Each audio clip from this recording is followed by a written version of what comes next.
Mesdames, Messieurs, bonsoir. Bienvenue à cette soirée 50 nuances de chaud, ménopause, on en parle. Merci d'être venus aussi nombreuses et nombreux ce soir à cette table ronde. On salue également toutes celles et ceux qui nous regardent sur la page Facebook Journée internationale des droits de la femme, des droits des femmes. Dans quelques instants, 5 experts monteront sur scène pour nous parler de ce sujet qui nous rassemble ce soir et qui nous concerne absolument tous, la ménopause. À l'issue de leur présentation, il y aura un temps d'échange, un temps de questions. C'est pourquoi il vous a été remis un bloc-notes pour que vous puissiez noter vos questions, vos remarques éventuellement, que vous pourrez poser donc à la suite de cet échange. Et puis pour celles et ceux qui nous regardent sur Facebook, n'hésitez pas à envoyer vos questions en commentaire. Voilà. Donc pour commencer cette soirée, sans plus attendre, on va accueillir sur scène Séverine Latuyère, la directrice générale du cinéma Origine. Bonsoir à tous et à toutes. Je suis très heureuse de vous retrouver ici si nombreux et nombreuses après ce week-end riche en événements pour échanger sur les droits des femmes. Je remercie tout particulièrement Madame Chamorro et le gouvernement, Monsieur Le Courrieu et la ville de Dimbéa qui s'associent et se retrouvent à nouveau avec vous à l'origine dans ce lieu de culture qui depuis l'ouverture prend soin des femmes. Nous aimons écouter leur voix et laisser entendre, grâce au film, celles qui résistent partout dans le monde contre la dictature de l'État ou d'un homme. Nous sommes doublement ravis de vous accueillir, car en 2025, la thématique que nous déployons à l'Origine Cinéma se nomme « Le corps dans tous ses états ». Nous avons tous et toutes vécu une étape, une épreuve, un choc qui nous a profondément marqués et blessés dans nos cellules. Nos familles, nos amis, nos relations ont souffert. Voilà pourquoi nous avons choisi cette année, à l'Origine Cinéma, de prendre soin de notre corps. Ainsi, la thématique de ce soir résonne particulièrement ici. Femmes, corps, dialogue. Nous voilà donc réunis pour parler ménopause et mettre en lumière ce phénomène physique et biologique auquel toutes les femmes sont confrontées. La société occidentale associe depuis le 19e siècle la ménopause à une forme de déchéance de la femme. Cécile Charlap, qui est l'auteur de La fabrique de la ménopause, écrit aujourd'hui encore « Le vieillissement masculin est pensé en termes de maturité, d'expérience, tandis qu'au féminin, il est synonyme d'amoindrissement. » Pourtant, ailleurs, comme au Cameroun, la ménopause, c'est l'accès au pouvoir.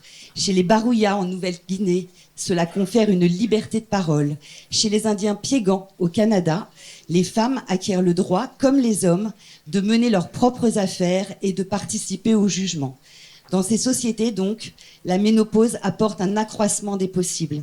Et si la ménopause était synonyme de reconnaissance et de renaissance, cette femme ménopausée ne laisserait-elle pas émerger une femme qui renoue avec ses racines, une femme sage, une femme libre, et si les femmes devenaient enfin celles qui décident aux plus hautes instances?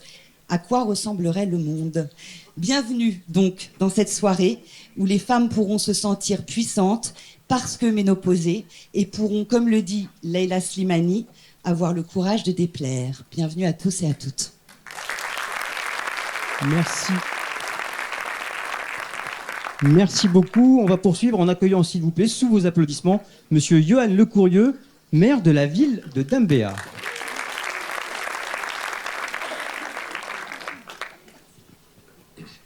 Merci. Bonsoir, je vais être beaucoup plus court que Séverine, qui a tellement bien parlé sur le sujet. Très heureux de vous accueillir ici à Dimbéa et surtout aussi à l'Origine Cinéma pour cette conférence débat sur un sujet d'actualité, sur un sujet qui nous concerne tous, hommes, femmes, jeunes filles. Toute la famille, j'ai envie de dire, est concernée par le sujet. Cette conférence de bain vient dans un mois dédié aux femmes, notamment à travers la Journée internationale des droits de la femme, qui a eu lieu à partir du 8 mars dernier sur la commune de Dimbéa. Tout le mois de mars, vous aurez des manifestations, des expositions, des animations sur la commune, que ça soit ici au cinéma, que ce soit au centre aquatique, dans les maisons de quartier de la commune de Dimbéa. Donc à plusieurs endroits sur la commune, vous pourrez, les dames, participer selon vos envies, selon votre emploi du temps, à différentes manifestations concernant ce mois, je veux dire, dédié aux droits de la femme, notamment, c'est le souhait de l'équipe de Mme Chamorro que je remercie d'avoir fait ce travail avec les équipes de la commune de Dimbéa, sans oublier le monde associatif qui est très attaché et qui est très lié à l'ensemble de l'organisation sur ce mois, de pouvoir le lier à la santé au féminin. Donc on a pu avoir un parcours de soins pour une quarantaine de femmes qui s'est tenu samedi dernier à la Maison de la Jeunesse commune. Donc ça a été pour des femmes qui étaient très éloignées du système de santé. Donc je pense que ça a été pour elles un résultat très positif, je l'espère. On n'a pas les retours encore sur des situations critiques. Donc aujourd'hui, nous allons aborder un sujet à travers une conférence de bar dans lequel je ne vais pas m'aventurer, parce que mon expertise a certaines limites. Et donc nous avons des experts ce soir pour aborder le sujet. Et c'est un bon sujet d'avoir mis ce thème à l'ordre du jour de cette conférence débat. Tout ce que je peux vous souhaiter, c'est de passer une excellente conférence ce soir à Dimbéa, à l'origine cinéma. Merci à vous. Merci beaucoup. Vous pouvez poser le micro ici. Merci beaucoup. Et on va poursuivre cette allocution de bienvenue en accueillant Madame Isabelle Chamorro, membre du gouvernement de la Nouvelle-Calédonie, en charge de l'égalité entre les femmes et les hommes. On vous écoute, Madame. Vous pouvez l'applaudir, évidemment. Tout d'abord, je voudrais commencer par des remerciements à vous qui avez pris le temps de venir aujourd'hui à cette conférence. Je voudrais remercier nos intervenants également qui vont animer ce débat. Je les remercie pour leur disponibilité. Je voudrais également remercier Monsieur le maire et son équipe, puisque pour nous, il est important au gouvernement de s'associer aux communes pour aller au plus près des populations, parce que ce sont bien les maires et leurs services qui connaissent le mieux les problématiques et les manières de toucher les populations concernées. Donc merci.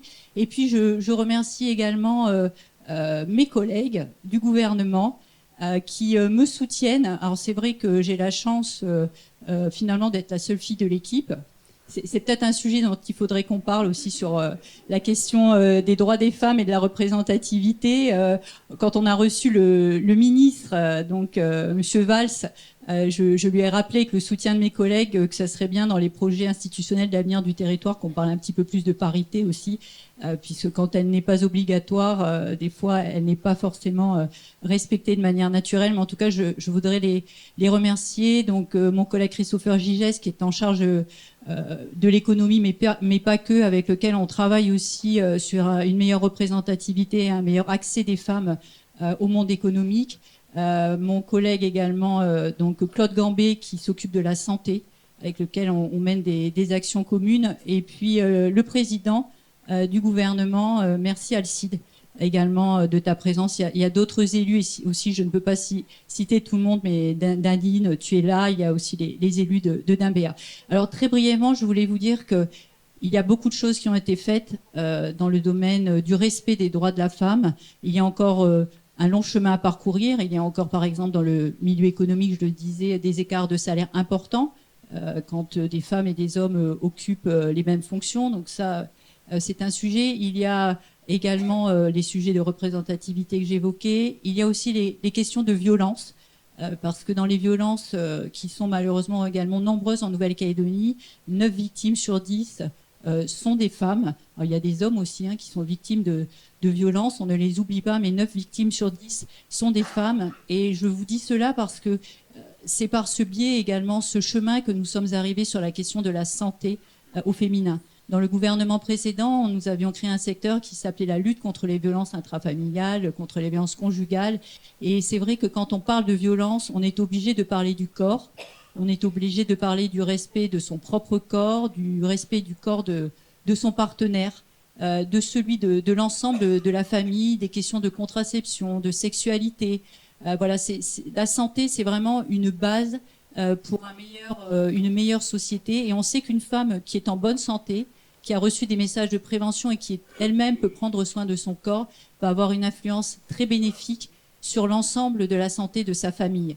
Donc pour nous, institutions, représentation des collectivités, c'est vraiment un sujet très important. Je voulais vous dire aussi que cet après-midi, nous étions dans un collège, le collège d'Apogoti, et nous avons distribué, ce sera le cas dans tous les collèges de Nouvelle-Calédonie, dans les classes de 6e, dans le privé, dans le public, ce qu'on a appelé un kit première règle.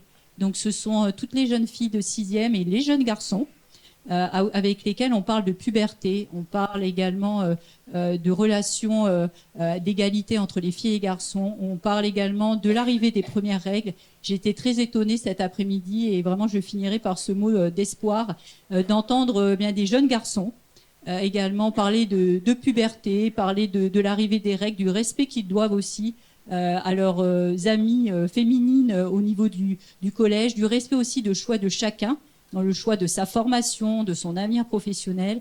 Et donc c'est par cette note d'espoir que je finirai en disant que par l'information qu'on peut vous passer ce soir, par l'information qu'on passe à la population et dans les établissements scolaires, nous avons ensemble, je dirais, la responsabilité, mais aussi la chance de pouvoir changer les choses. Donc je vous souhaite une bonne conférence. Ça fait partie des sujets dont on parle peu.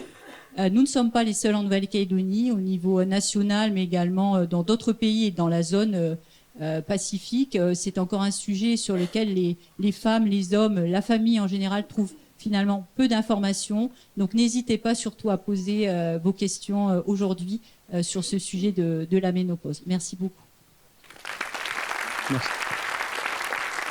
Merci beaucoup. On va en parler avec nos experts tout de suite. On va les accueillir justement. On va leur demander de venir nous rejoindre sous vos applaudissements. Ils vont venir s'installer ici. Nos 5 experts. Docteur Anne-Lise de Mekemen. Elle est gynécologue obstétricienne au CHT. Nous avons la chance d'avoir avec nous également ce soir le docteur Bruno Crenier, endocrinologue, diabétologue libéral. On accueille également Aurore Guyère, sage-femme libérale et membre du syndicat des sages-femmes de Nouvelle-Calédonie. Le docteur Dominique Megraoua, médecin référent en diététique à l'Agence sanitaire et sociale.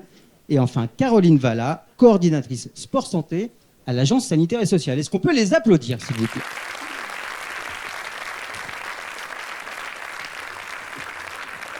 Et puis, maintenant que tout le monde est installé, on va demander au docteur Anne-Lise de Mekenem de bien vouloir avancer jusqu'au pupitre pour pouvoir nous présenter son exposé. On vous écoute. Bonsoir tout le monde. Moi je suis le docteur de Mekenem, je suis gynécologue obstétricienne au CHT. Je vous remercie de m'avoir invité pour présenter un petit topo qui explique un petit peu ce que c'est la ménopause et le traitement hormonal de la ménopause. Donc la ménopause, c'est une période qui va arriver chez toutes les femmes et qui correspond en fait à l'arrêt de l'activité des ovaires et donc à l'arrêt de la production des hormones. Ça va être un diagnostic clinique qui va se faire sur un arrêt des règles pendant une période de 12 mois entre 45 et 55 ans. L'âge moyen en France, il va être de 51 ans. Si la ménopause arrive entre 40 ans et 45 ans, on va plutôt parler de ménopause précoce. Et avant 40 ans, d'insuffisance ovarienne prématurée. Et ça va plutôt entrer dans des pathologies. Avant la ménopause, il y a une période qui s'appelle la périménopause, qui peut prendre plusieurs mois à plusieurs années, et qui va précéder en fait la période où les règles s'arrêtent. Il va être caractérisé par un déséquilibre hormonal avec des cycles qui peuvent être raccourcis ou s'allonger, donc des cycles irréguliers, qui vont être marqués par exemple par trop peu d'une certaine hormone, donc la progestérone par exemple. Là on va avoir une hyperœstrogénie relative. En fait, c'est comme s'il y avait un peu trop d'œstrogène et donc on va avoir des signes comme les seins tendus, des douleurs abdominales et puis des cycles où finalement il ne va pas y avoir assez d'œstrogène parce que les ovaires commencent à moins fonctionner et là on va avoir des signes comme des bouffées de chaleur. Donc durant cette période, On va avoir certains signes qui ont été bien expliqués par les deux intervenantes juste avant. Donc il y a le syndrome climatérique qui va être caractérisé par les bouffées de chaleur, les sueurs nocturnes. Associé à ça, des douleurs ostéo-articulaires et le syndrome génito-urinaire. Ces signes-là vont être plutôt spécifiques de la ménopause. Le syndrome génito-urinaire, il peut être vraiment invalidant pour les femmes. C'est ce qu'on appelle la sécheresse vaginale, avec des troubles pour les rapports sexuels, des douleurs, urinaires, parce que ça peut entraîner des infections urinaires à répétition chez certaines patientes, des signes comme des mictions plus fréquentes, etc. Associés à ces signes, on va avoir des signes un peu moins spécifiques, mais qui peuvent aussi se présenter, donc la baisse de la libido, les sécheresses cutanées, les troubles du sommeil, les troubles de l'humeur, une fatigue aussi un peu chronique qui peut s'installer. Associé à ces symptômes, la ménopause, c'est une période qui va être associée à des risques, certains risques plus importants. Donc, lorsque la ménopause s'installe un peu plus, donc il y a des risques d'atrophie génitale, de sécheresse vaginale, on en a déjà parlé, d'ostéoporose, l'ostéoporose qui peut ensuite entraîner des fractures, les maladies cardiovasculaires et aussi ça peut jouer aussi sur l'altération des fonctions cognitives. Donc ça, c'est un peu les risques de cette période. Voilà. Petit bug. Pour pallier à ces signes et à ces risques, on peut mettre en place des traitements. Le premier traitement qu'on peut mettre en place avec des règles hygiéno-diététiques, je pense que mes collègues vont les développer, mais ça reste quand même une partie importante des traitements. Pour pallier ensuite à tous les signes, il y a les traitements hormonaux. Concernant les traitements plutôt pour les signes, donc le syndrome génito-urinaire dont j'ai parlé tout à l'heure, ce qui est reconnu comme traitement hormonal, ça va être un traitement local par hormone, par voie vaginale, qui va permettre de diminuer cette sécheresse vaginale, ces troubles et ces douleurs, par exemple, pendant les rapports sexuels. Et ensuite, à proprement parler, le traitement hormonal de la ménopause, ou THM. Donc c'est un traitement en France, les recommandations indiquent des œstrogènes biosimilaires, c'est-à-dire qui agissent comme les œstrogènes produits par le corps. Donc c'est à donner à dose minimale efficace et par voie cutanée.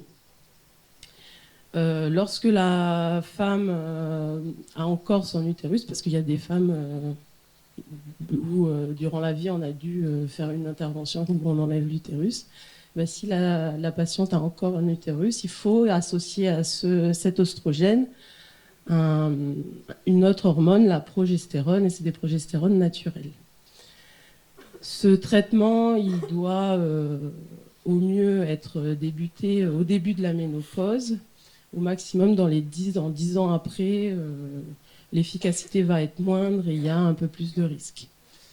Il y a certaines aussi contre-indications à ce traitement qu'il faut bien respecter, comme par exemple les antécédents de cancer du sein, les infarctus du myocarde et par exemple aussi les AVC ischémiques. Voilà.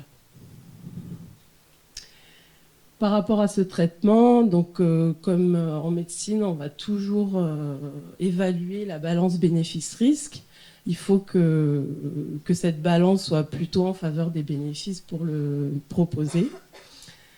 Donc, les bénéfices que l'on attend du traitement hormonal de la ménopause, ça va être d'améliorer la qualité de vie des patientes, en améliorant leurs troubles sexuels, en diminuant les bouffées de chaleur.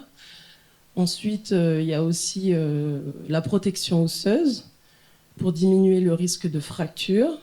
On sait aussi que le traitement hormonal de la ménopause va permettre une protection sur certains cancers digestifs, par exemple comme le cancer du côlon, qui est un cancer quand même assez fréquent en France ou dans le monde.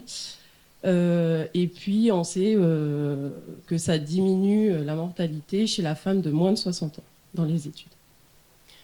Les risques, donc il y a les risques de cancer chez le traitement hormonal de la ménopause.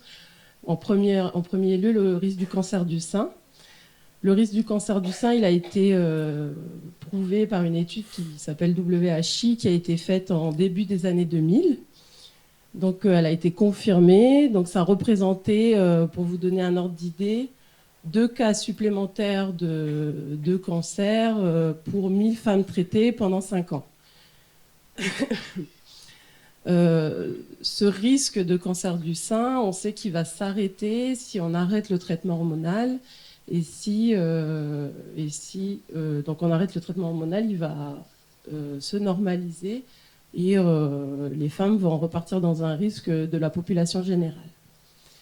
Cette étude, elle a été assez controversée parce que il a été utilisé des hormones par voie orale et des hormones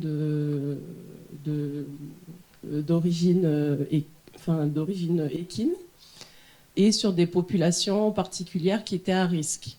Ensuite, il y a eu d'autres études plus récentes qui sont sorties, notamment l'étude française E3N et les études européennes EPIC.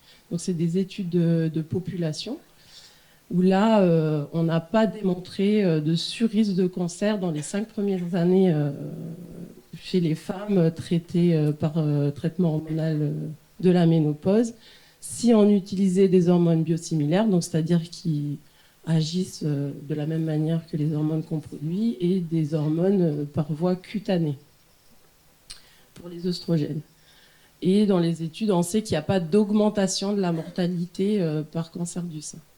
On sait aussi que ces hormones dans le cancer du sein, ça va plutôt être un espèce de booster, donc c'est-à-dire que ça ne va pas induire la maladie du cancer du sein, ça va être plutôt quelque chose qui va booster. Donc si la patiente doit faire un cancer du sein, en fait, ça va être favorisé par ce traitement. Donc il y a aussi beaucoup le suivi qui devrait être très important dans la prise en charge des femmes avec le traitement hormonal de la ménopause. Il y a aussi le risque de cancer de l'ovaire. Le cancer de l'ovaire en France, ça reste un cancer très rare, 5000 femmes par an. Et pour donner un ordre d'idée, dans le traitement hormonal de la ménopause, c'est 1 cas supplémentaire pour 8000 femmes traitées. On observe aussi un surrisque de thrombose veineuse, mais qui n'est pas retrouvé pour les œstrogènes cutanés. Donc, pour conclure, je dirais qu'il faut traiter les patients qui sont symptomatiques pour améliorer leur qualité de vie, pour diminuer certains risques chez elles, et donc bien prendre en compte la balance bénéfice-risque et respecter les règles de prescription. Voilà, j'ai fini. On peut l'applaudir effectivement, docteur Anne-Lise de Meckenem, gynécologue, obstétricienne au CHT. Et on accueille maintenant le docteur Bruno Cronier, endocrinologue, diabétologue libéral, qui va nous parler des effets de l'évolution hormonale sur le corps. Merci Anne-Lise et merci à tout le staff de nous avoir invités et de pouvoir parler de cette thématique quand même assez importante. Alors la thématique que j'ai voulu aborder, c'est quels sont finalement les changements et les effets de la ménopause sur le corps de la femme. J'ai pris à peu près les 5 grandes thématiques de consultation que j'ai régulièrement. La première chose, c'est les bouffées de chaleur. Elle vous en a un peu parlé tout à l'heure, Anne-Lise. Globalement, les bouffées de chaleur, elles viennent d'un trouble du thermostat lié à la carence en oestrogène. C'est-à-dire que le cerveau ne sait plus trop où il est et il fait effectivement monter la température du grille-pain, pour reprendre la référence du sketch. Transpiration excessive, rythme cardiaque accéléré. On a surtout des insomnies, des troubles du sommeil à cause de ces chères bouffées de chaleur. Et ça concerne quand même une très grande majorité des femmes. Elles peuvent durer de 6 mois pour les plus chanceuses à beaucoup plus que 5 ans. Mais bon, on a quand même des solutions intéressantes pour tenter de calmer ça, et notamment le traitement hormonal. Les facteurs aggravants, bien sûr, les pays où il fait chaud, c'est dommage, mais on ne va pas changer la température tout de suite de la Calédonie. Le stress, les plats épicés, le tabac, l'obésité, on va en reparler un peu plus tard. Mais tout ça, ce sont des choses sur lesquelles on peut agir. Le traitement hormonal dont Annelise vous a parlé est un traitement dont il faut bien peser les pour et les contre. Mais clairement, avoir des bouffées de chaleur en pleine réunion au travail et pas être capable de suivre son boulot ou alors se réveiller en pleine nuit, ça favorise franchement la prescription du traitement hormonal. Après, il y a des traitements qui sont non hormonaux pour les femmes qui ont des contre-indications, et notamment les antidépresseurs. Tout à l'heure, on a parlé de la dépression pendant le sketch, mais en fait, ça vient réguler un petit peu le thermostat pour limiter les bouffées de chaleur. Donc ça peut être intéressant. Et puis il y a plein de choses bien vendues par les pharmacies, notamment les phytoestrogènes ou tout un tas de traitements homéopathiques qui peuvent de temps en temps aider grandement cette symptomatologie. Après, la prise de poids. La prise de poids, c'est... bon, j'ai trouvé entre 2 et 5 kilos, parfois c'est beaucoup plus. Ce qui se passe avec la carence en oestrogène, c'est que le métabolisme se ralentit pour plusieurs raisons. La première, c'est la perte des muscles. C'est-à-dire qu'on a une sarcopénie, on a une transformation des cellules musculaires qui ont une dépense énergétique de base. Et ces muscles disparaissent au fur et à mesure, et du coup, la dépense énergétique de base diminue. Si on ne fait pas attention et qu'on mange de la même manière que d'habitude, sans réfléchir à si on a faim, pas faim, etc., on diminue les dépenses, on augmente les apports, on prend du poids. En plus de ça, en général, autour de 50-60 ans, on est un petit peu moins en facilité pour avoir une activité physique extrêmement régulière. Donc l'activité diminue. C'est pareil, ça a une tendance à majorer la prise de poids. Le gros problème de cette prise de poids, c'est surtout qu'elle va se localiser au niveau du ventre. Avant la ménopause, avec les oestrogènes, les femmes, elles ont tendance à stocker en sous-cutané, au niveau des hanches, au niveau des bras, vraiment. Et ça, c'est une graisse qui est, on va dire, non toxique. Elle est pas forcément esthétique pour tout le monde, mais en tout cas, elle n'est pas toxique pour le métabolisme. Alors qu'après la ménopause, sans les oestrogènes, on rejoint le risque des hommes et on stocke tout dans le ventre. Pourquoi cette graisse viscérale elle est toxique, et je pense que Dominique va vous en reparler un petit peu tout à l'heure, c'est parce qu'elle vient se mettre autour des organes, autour du foie, autour du pancréas, autour du cœur, et elle va créer une inflammation chronique chez les personnes qui sont concernées. Cette inflammation chronique, elle a 3 grands effets. L'insulinorésistance, donc la diminution de la capacité de l'insuline à agir, ça, c'est le lit du diabète. La deuxième chose, c'est le cholestérol, la dyslipidémie. Et vous savez tous que quand on a trop de cholestérol, on bouche ses artères, tous et toutes d'ailleurs, excusez-moi. Et l'hypertension artérielle qui, pareil, vient être le 3e mousquetaire de cette problématique de la graisse viscérale. Les médecins sont de moins en moins nuls, mais pour justement aller chercher ces facteurs de risque chez les femmes. Parce qu'il y a 10-15 ans, une femme qui faisait un infarctus du myocarde, elle avait un retard diagnostique majeur comparé aux hommes. C'est un peu moins vrai, parfois encore, mais c'est pour ça qu'il faut... Un des messages qui est important à savoir et à transmettre, c'est que finalement, après la ménopause, les femmes, elles rejoignent le risque cardiovasculaire des hommes, et c'est pour ça qu'elles doivent encore plus prendre soin d'elles. Comment limiter cette prise de poids ? Faut bien manger, mais Dominique va vous le dire tout à l'heure. Les protéines, c'est important pour garder une quantité de muscles suffisante. Les fruits et les fibres, ça c'est très intéressant pour avoir un transit complet, mais surtout beaucoup de vitamines, et équilibrer l'alimentation en diminuant l'apport en glucides et notamment en féculents, et être attentif au sel. Le sel, c'est l'hypertension. L'activité physique, pareil, vous aurez un petit topo, mais 30 minutes par jour, c'est difficile à caser parfois, mais c'est ce qui va vous permettre d'aller à 90 ans en forme. Et il ne faut pas hésiter à stimuler son médecin pour justement aller chercher, faire un dépistage régulier, regarder son poids, regarder le tour de taille, trouver des solutions pour vous aider. Dernière chose, le sommeil, on va l'aborder très peu, mais le stress et le sommeil, c'est des choses sur lesquelles, pareil, il faut rester attentif et essayer de le prendre en charge. Parce que forcément, quand on est stressé et fatigué, on mange, on prend du poids. Et c'est le cercle vicieux. Anis vous en a parlé très très rapidement, l'ostéoporose. Les oestrogènes et la testostérone d'ailleurs chez les hommes, les hormones sexuelles en général, c'est la condition sine qua non pour que les os restent en bonne forme.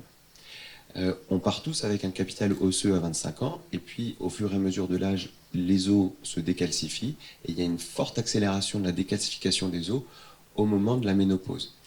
Ça peut être une des causes pour laquelle on va discuter un traitement hormonal substitutif. Comment on le diagnostique? C'est un examen particulier qui s'appelle une ostéodensitométrie. En gros, c'est des radios étudiées un peu différemment. Comment est-ce qu'on prévient l'ostéoporose? Un apport calcique suffisant. Bon, ça c'est des valeurs, mais globalement, il faut manger des produits laitiers réguliers, ou alors manger des amandes, ou il y a des légumes verts qui sont assez riches en calcium. Donc finalement, on retombe toujours sur l'alimentation équilibrée. La vitamine D, le soleil c'est bien, mais de temps en temps, une ampoule de vitamine D à négocier avec son médecin traitant, ça peut être aidant. Et surtout l'activité physique régulière.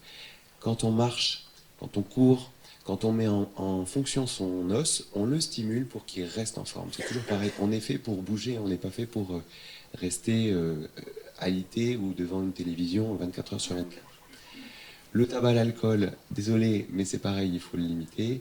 Bon, la prévention des chutes, c'est vraiment pour les personnes qui ont un gros risque ostéoporotique, parce que forcément, dès qu'on tombe, on peut se casser le col du fémur, les vertèbres, les poignets, et j'en passe. Le traitement médicamenteux, c'est pas un traitement préventif, c'est quand on a clairement le diagnostic d'une ostéoporose, qu'elle soit fracturaire ou pas, mais ça, c'est du domaine médical et je ne vais pas vous en parler plus. La sexualité et les changements intimes.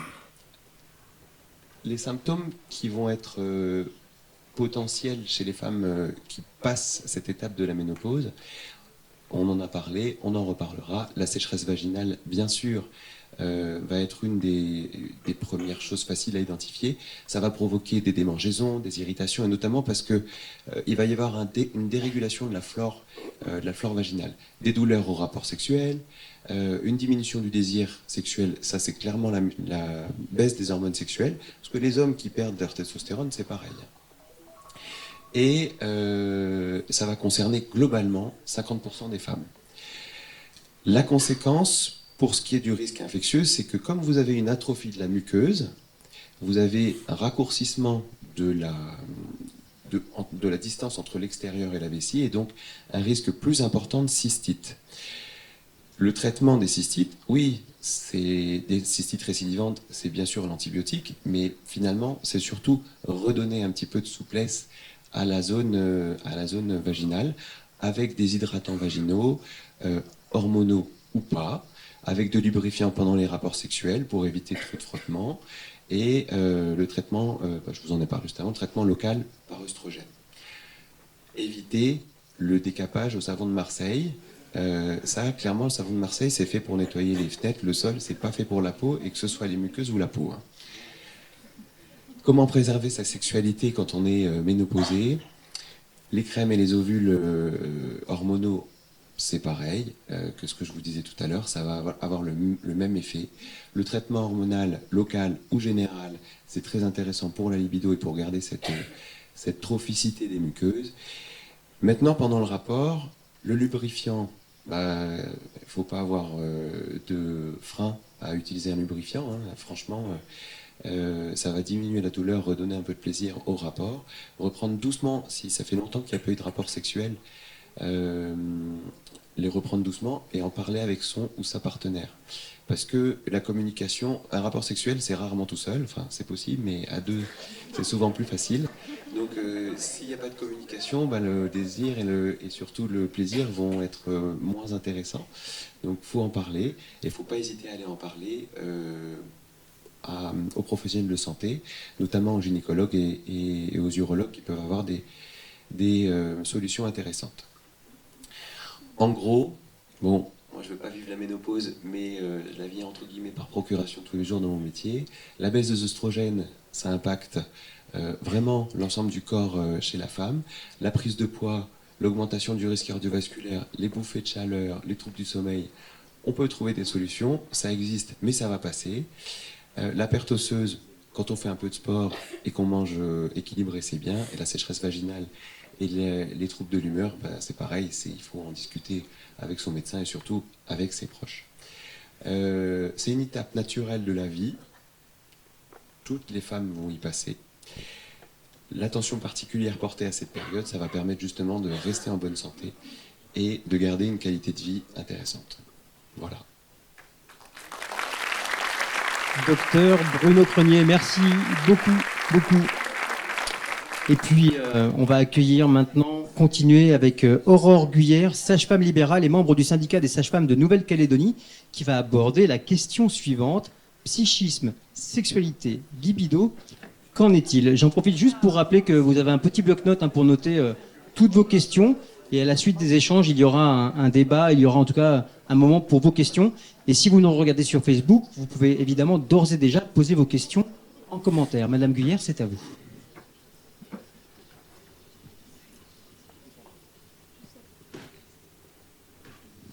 Bonjour à tous. Alors, il y a eu beaucoup de redites et il va y en avoir encore. Donc, je pense que je vais plus m'attarder sur des détails dont on n'a pas encore parlé, même si du coup, ça ne correspondra pas forcément tout à fait au diapo.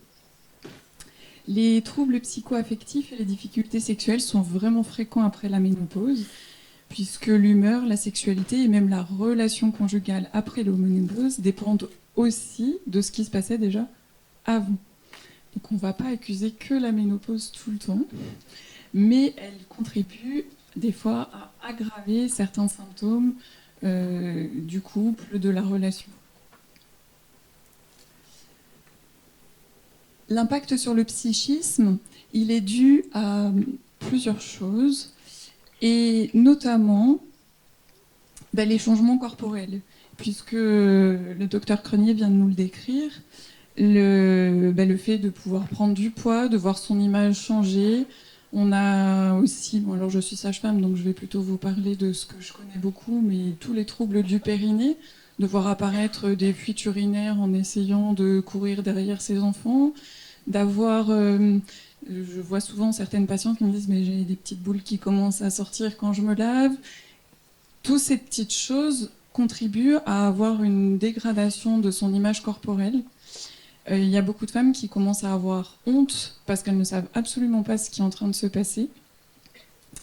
Et ces changements, liés en plus au changement d'humeur, on en a un petit peu parlé, mais les œstrogènes ont habituellement un effet stimulant. Donc quand ils sont en excès, ils vont commencer à entraîner de la nervosité, des insomnies, et lorsque leur sécrétion s'arrête, la perte de ce stimulant, elle, entraîne une certaine apathie, beaucoup de fatigue. Et donc, quand on commence en périménopause à avoir les œstrogènes et la progestérone qui commencent à varier, on va avoir ces variations qui vont causer ces troubles de l'humeur. Donc, cette envie de pleurer, comme nous l'a si bien montré Myriam tout à l'heure, est assez caractéristique. On entend souvent « je me contrôle plus, je suis énervée, je suis odieuse ». Et donc, du coup, associé avec les troubles corporels, on va rajouter les troubles du sommeil. Donc quand on ne dort pas, quand on est stressé et que de suite derrière on a sa bouffée de chaleur et en plus on a ça, et ben forcément le psychisme en prend vraiment un coup. En plus, les facteurs psychosociaux vont se rajouter et donc elle nous le disait tout à l'heure, le départ des enfants de la maison,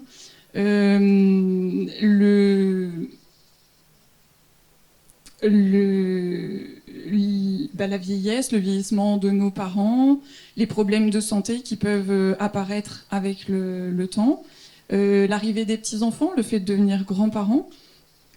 Tout cela contribue de plus au stress, à l'anxiété, et donc le moral n'est plus forcément aussi coulant qu'il l'était auparavant.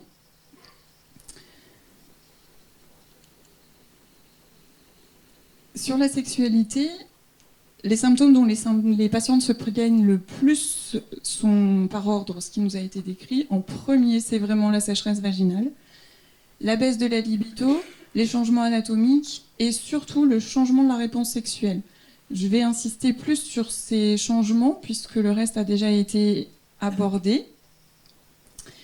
Ces changements, donc, on décrit habituellement pour qu'une relation sexuelle se passe bien, il faut tenir compte de différentes composantes sur l'excitation féminine en général. La composante physique, c'est qu'il faut un bon fonctionnement des glandes et des tissus vulvaires et vaginaux qui produisent une bonne lubrification pendant les rapports.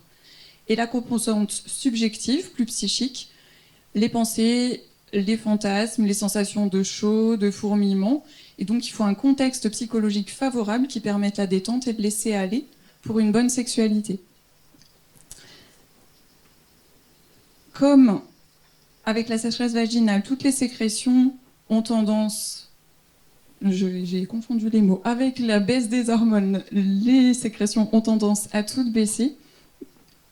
En fait, il y a les différentes phases de l'acte sexuel qu'on décrit habituellement, l'excitation, le plateau, l'orgasme, la résolution dans tous les rapports, peuvent quasi tous devenir plus compliqués. Pendant la phase d'excitation, la lubrification devient plus lente, peu abondante. La lubrification habituellement chez l'adolescente, c'est 10 à 30 secondes, une petite pensée et tout de suite, les sécrétions commencent à couler. Chez une femme ménopausée, il faut 2 à 3 minutes juste pour que la réponse commence à arriver. Oui, c'est moins drôle.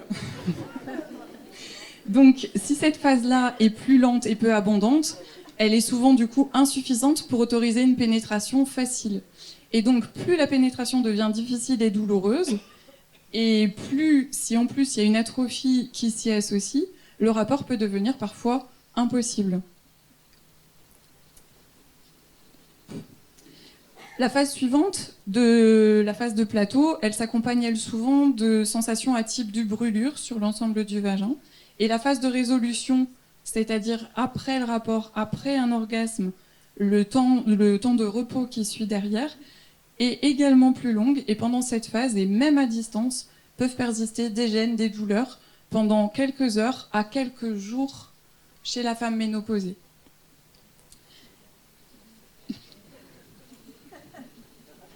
À ceci, les changements anatomiques qui sont dus au relâchement des tissus qui peuvent augmenter progressivement, et c'est là où on entend parler de ces fameux prolapsus ou descentes d'organes, mais ce sont plus rarement une cause de douleur. Oui, je vous parle de choses très joyeuses.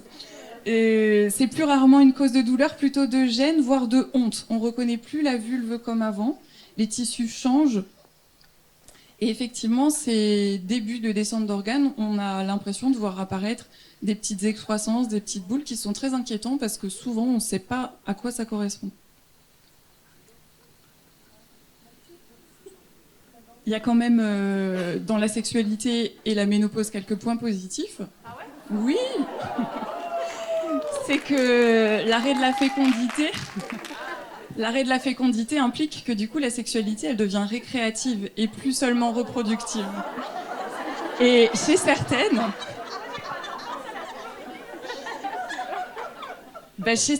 l'absence de risque de grossesse va devenir une vraie liberté, puisque du coup on n'a plus peur d'être enceinte. Et donc chez certains couples qui ont eu des problèmes de contraception pendant leur vie, ça devient vraiment une liberté d'avoir le choix d'avoir une sexualité sans avoir peur en permanence de la suite de sa vie.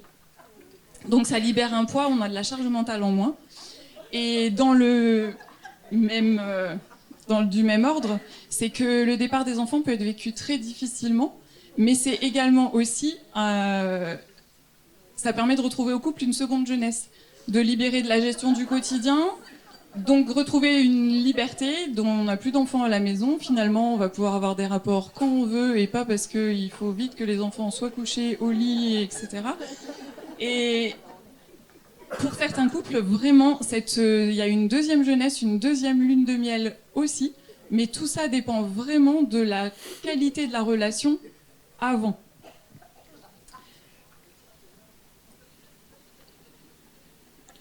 Et de la qualité de sa libido également, on est d'accord. Alors,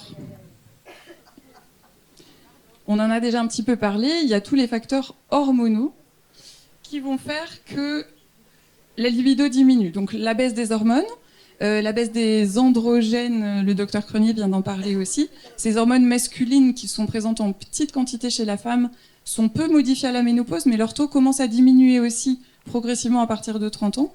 Et ça contribue également au déficit du plaisir et du désir avec cette hormone-là. On a discuté, donc ça c'est la résultante, c'est que les facteurs psychologiques, le stress, l'anxiété, la dépression, les problèmes relationnels vont également vraiment jouer un rôle dans la baisse de la libido. C'est difficile d'avoir du désir et du plaisir si déjà on n'est pas au mieux dans sa santé mentale. Et les facteurs physiques sont vraiment les plus importants dans la libido, en dehors de ces sensations qui diminuent. C'est que la douleur pendant les rapports, la fatigue, les troubles du sommeil peuvent également contribuer à la diminution du désir. Si à chaque fois qu'on pense pouvoir avoir un rapport, on commence à anticiper en se disant oui mais je vais avoir mal et ma douleur elle va peut-être durer pendant plusieurs jours, et ben l'anticipation va faire que la libido va diminuer, je n'ai vraiment de moins en moins envie d'avoir des rapports si à chaque fois il faut plusieurs jours, voire plusieurs semaines pour m'en remettre à chaque fois. Donc la stratégie pour atteindre l'objectif de la résolution des difficultés sexuelles, y compris du manque de désir, c'est d'agir en même temps ou successivement sur la suppression de la douleur et de la gêne, et de se focaliser en même temps sur comment avoir du plaisir. Et c'est ce plaisir répétitivement retrouvé qui peut souvent relancer l'envie de recommencer, voire changer la mémoire du corps, la mémoire musculaire, et aller de nouveau vers le plaisir. Donc la vérité vraiment, c'est que plus on a une activité sexuelle de qualité avant la ménopause, plus elle va pouvoir continuer après. Et que de continuer à avoir des rapports régulièrement va vraiment permettre aussi d'avoir une qualité sexuelle et une libido qui continuent à progresser. C'est difficile de demander à notre corps et à notre tête d'un seul coup, alors que ce n'était pas le cas avant, que ce soit la fête et l'explosion, si déjà avec les enfants avant, les grossesses qui se sont succédées, c'était pas forcément très agréable. Donc, ce que je vais rajouter, ce dont on n'a pas encore parlé, c'est de la périménopause. Cette phase, comme on parlait ma collègue gynéco tout à l'heure, c'est vraiment beaucoup de changements, et on sent à partir de 40, 45 ans, ça va dépendre vraiment des femmes, qu'il y a comme un petit changement, plein de petites choses, et la majorité de nos patientes ne savent pas que c'est à cause des hormones. Donc, sur cette fameuse sécheresse vaginale, par exemple, avant d'attendre qu'en solution, on essaye de la traiter, peut-être ça serait intéressant d'anticiper. Et de la même façon qu'on a vu Myriam tout à l'heure sortir toutes ses crèmes et tous ses compléments alimentaires, je dis souvent à mes patientes, la lubrification et l'hydratation, quand on commence à... Il paraît qu'il faut commencer à mettre des crèmes anti-rides à partir de 20 ans, c'est ça? Donc on se met des crèmes sur la figure du haut, et ce serait peut-être une bonne idée de commencer à mettre des crèmes sur la figure du bas. Et donc ça, l'hydratation des muqueuses, de la même façon qu'on s'hydrate le corps, devrait faire partie des conseils à donner à toutes les femmes à n'importe quel âge de la vie. Pas attendre d'avoir des vraies problématiques avant d'hydrater ses muqueuses. Donc de peut-être commencer tout ce qu'on vous raconte sur la ménopause déjà dans les années précédentes pour que ce soit déjà des choses acquises et qu'on n'attende pas les problématiques pour le mettre en place. Sur toutes ces solutions qui peuvent être possibles, je vais insister un petit peu plus sur la communication avec le partenaire. Dans la majorité de nos consultations, de patientes qui viennent pour ce fameux syndrome génito-urinaire, si on leur demande si elles en ont parlé, de leur douleur, de leurs difficultés, de leur baisse de libido, la majorité du temps, c'est non.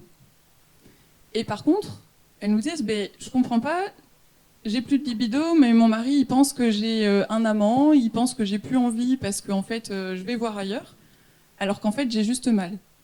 Et est-ce que tu lui en as parlé ?» Et ben souvent non, parce qu'on a l'impression que c'est honteux, qu'on est peut-être la seule à subir ça. Et en fait, pas du tout. De la même façon, chez les troubles de l'érection chez l'homme, on va pouvoir en parler, on va prescrire du Viagra, et en fait, c'est la même chose chez les femmes. Mais juste, on n'ose pas dire. Donc vraiment la communication avec le partenaire, expliquer, et du coup, dans la foulée, expliquer ces fameuses différences. S'il faut beaucoup plus de temps pour avoir une lubrification, il va falloir prolonger vraiment toutes les préliminaires. Et donc chez la femme ménopausée, oui, les préliminaires doivent être rallongés. Le petit quickie vite fait, ça devient plus compliqué. Donc, vraiment expliquer les différentes phases, ce dont on a besoin, la discussion, et la sexualité, du coup, va peut-être évoluer, va changer. Donc l'utilisation de sextoys, l'imaginaire, les fantasmes, vraiment pouvoir se raconter les choses et savoir où on en est. Parce qu'effectivement, la sexualité avait changé déjà entre l'adolescence et la femme mûre qui avait des enfants. Nos enfants ont fait changer notre sexualité. Et donc ce passage suivant, cette transition, doit aussi s'accompagner de changements. Je vais vous parler, en tant que sage-femme, surtout aussi de la prise en charge globale du périnée. Donc ça, c'est forcément mon cœur de métier, la rééducation du périnée. C'est une zone assez inconnue. Périnée, en grec, ça veut dire autour du temple. Donc le périnée, c'est vraiment l'entrée, la protection du temple de la féminité. Et donc cette zone, elle mérite vraiment d'être chouchoutée, d'être accompagnée et d'être connue. Donc la rééducation, quand on commence à avoir des troubles en périménopause, à type de pesanteur, de fuite urinaire, d'avoir commencé à avoir du mal à se retenir de faire pipi et du coup d'avoir du mal à pouvoir tenir le temps d'une réunion, le temps des courses, peut-être que la prise en charge du périnée permettrait de mieux se connaître. Puisque cette prise en charge du périnée, j'ai l'habitude de dire, je vais être un instant vulgaire, mais si on fait que de la muscu de foufoune, c'est assez réducteur. Le périnée, en fait, c'est la base de la posture. Donc dans une rééducation du périnée, on doit apprendre à connaître les muscles intimes, mais on doit aussi parler de respiration, d'abdominaux, de posture. Et c'est une prise en charge globale et une meilleure connaissance de soi-même pour commencer à aborder les troubles qui peut-être vont nous arriver plus tard. Je vais vous parler aussi, comme elles nous l'ont dit tout à l'heure, de techniques qui, alors par contre, j'ai un doute sur le sujet, je ne sais pas si les médecins qui faisaient ça sont encore là. 3 techniques de médecine esthétique qui peuvent vraiment aider à soulager la sécheresse vaginale. Donc la técarthérapie, la radiofréquence avec des Indiba ou Inbac. Ça n'est pas très invasif comme technique, c'est des sondes qui vont permettre de stimuler les cellules, de les faire chauffer pour qu'elles se mettent à sécréter plus, les aider à mieux fonctionner. Le laser pulsé vaginal peut permettre aussi d'aider les cellules à mieux fonctionner et les injections d'acide hyaluronique. Annelise, je ne sais pas si les médecins, ou les autres d'ailleurs, je ne sais pas si les médecins qui faisaient du laser et des injections sont toujours présents sur le territoire. Je les connais pas, mais en tout cas, où c'est acheté, il n'y a pas d'activité. C'est en libéral. Oui, en libéral, je ne sais pas. Désolée. Le THS, on en a parlé. Ne pas hésiter aussi à consulter psychologue ou sexothérapeute. Ça ne doit pas forcément être la première des solutions. Mais si la santé mentale est mise à mal, si on a, à force de ne pas dormir, de déprimer, forcément les libidos et la sexualité, elles en pâtissent derrière. Donc d'essayer d'améliorer son psychisme pour pouvoir avoir une meilleure sexualité. La gestion du stress va être très intéressante. Donc de commencer, si ce n'est continuer, la méditation, la pleine conscience, la cohérence cardiaque, tous ces petits outils qui permettent vraiment des fois de diminuer le stress, l'anxiété. Et ma collègue va vous en parler, l'exercice physique particulier. Donc pour conclure, je vais vous dire la même chose que mes collègues, c'est que consulter un professionnel de santé, c'est essentiel pour obtenir un accompagnement, surtout qu'il soit personnalisé et adapté à vos besoins. Voilà. Aurore Guyet, merci beaucoup. On peut l'applaudir très fort encore, s'il vous plaît. Merci. Vous pouvez laisser. Je vais récupérer le micro, si vous voulez. Et puis on va accueillir le docteur Dominique Megraois, médecin référent en diététique à l'Agence sanitaire et sociale, qui va nous parler d'équilibre alimentaire et ménopause, comment préserver sa santé et son bien-être. Bonsoir docteur. Merci David. Merci à l'organisation, merci à Madame Chamorro pour l'invitation, merci à son équipe. Alors, c'est moi qui passe les diapos. Voilà. Non, je devrais m'en sortir. Donc, on parle ensemble de l'équilibre alimentaire et de la ménopause, comment préserver sa santé et son bien-être. Alors, je vous propose de dérouler mon topo en fonction à la fois des symptômes et des pathologies redoutées. Et on commence par ces fameuses bouffées de chaleur et sueurs nocturnes. Donc, à chaque fois, on aura 4 paragraphes, les aliments à privilégier, les nutriments clés, les aliments au contraire à éviter, et puis un petit conseil au passage. Les aliments à privilégier, ce sont les jus, les yaourts, les steaks, le tofu, le soja. Pas hésiter à en consommer 3 fois par jour. Des graines de lin, des légumineuses comme les pois chiches, les lentilles, des légumes crucifères comme les brocolis et les choux. Ils vont apporter des isoflavones, des lignames, et ils vont un petit peu mimer l'effet des œstrogènes et rendre vraiment service. Et à l'inverse, on va éviter les viandes et les graisses, la caféine, l'alcool, de manger épicé, de faire des repas chauds. Et en fait, on sait que plus de 80% des symptômes de bouffées de chaleur ou de sueur nocturne disparaissent chez les gens qui suivent un régime végétalien. Alors, il ne s'agit pas de proposer, de recommander un régime végétalien à toutes les femmes au stade de la ménopause, mais sachez que si vous êtes déjà sous régime végétalien, eh bien vous aurez la chance de ne pas souffrir ni de bouffées de chaleur, ni de sueur nocturne. Il va s'agir également de s'hydrater et de manger un peu plus léger le soir. Si on parle ensuite des troubles du sommeil et de la fatigue, un sujet de consultation très fréquent, les aliments à privilégier, cette fois, ils vont être riches en tryptophane. Ce tryptophane, il va être un précurseur de la sérotonine. Et donc, on va manger des bananes, de la dinde, du poisson, des noix des oléagineux, des noix, des amandes, etc. On va privilégier les glucides complexes avec les céréales complètes et les légumineuses. Les nutriments clés, cette fois, ça va être le magnésium pour la relaxation musculaire, la vitamine B6 qui va contribuer à la sérotonine. Et quand on parle de banane, on amène aussi de la tyrosine. Et la tyrosine, c'est le précurseur, lui, de la dopamine, l'hormone du désir. Et donc, pour renforcer la libido, rappelez-vous de ce moyen mémotechnique, la banane. Les aliments à éviter, bien entendu, vous le savez, le café, l'alcool, les sucres raffinés qui vont perturber le sommeil et qui vont entretenir cette fatigue. Donc, dans les petits conseils qu'on va ajouter, on va recommander de dîner pas trop tard et pas trop copieux non plus. Troisième symptôme, les troubles de l'humeur et l'anxiété. Donc, dans les aliments à privilégier, cette fois, on repère les poissons gras, sardines, maquereaux, saumon si on a les moyens, les noix en général, le chocolat noir. Donc, le chocolat noir, c'est au moins 70% de cacao. Des légumineuses qui vont nous amener comme nutriments clés les fameux oméga 3, des polyphénols, du magnésium, du zinc, de la vitamine B. Et c'est la complétude de l'ensemble qui va permettre de limiter les troubles de l'humeur et l'anxiété. À éviter, bien au contraire, donc les sucres raffinés et puis les excitants, thé, café. La limite simple, c'est 4 par jour. Et aussi l'alcool. Derrière tout ça, on reconnaît le régime méditerranéen, le meilleur des régimes, vous le savez.